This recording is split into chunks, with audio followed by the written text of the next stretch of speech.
Dernier jour de campagne à Hénin-Beaumont. Pour Steve Briouat, candidat Front National au cantonal, l'occasion de distribuer encore quelques tracts. Dans le canton de Montigny-en-Gohelle, il est arrivé en tête du premier tour avec près de 36% des voix. Ses électeurs tiennent souvent le même discours. Pour eux, le vote frontiste est une manière de crier un certain ras-le-bol.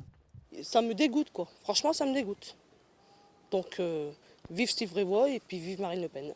Ben, moi, je trouve que c'est bien par rapport aux autres partis. Parce qu'ils nous ont toujours promis quelque chose et puis ils l'ont jamais tenu. Avant, je votais à droite, mais quand j'ai vu que la droite se mettait avec la gauche avec la droite, j'ai dit non, ça c'est terminé.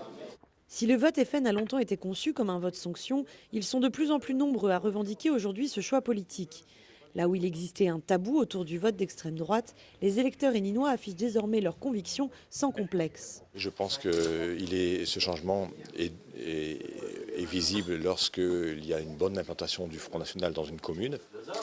Et surtout, c'est dû principalement à l'arrivée de Marine Le Pen à la tête, puisque maintenant, beaucoup de personnes qui n'étaient pas forcément du Front National adhèrent à nos idées. Aux yeux de ses électeurs, Marine Le Pen représente un renouveau pour le Front National. Selon la présidente frontiste, l'adhésion à son parti est aujourd'hui incontestable.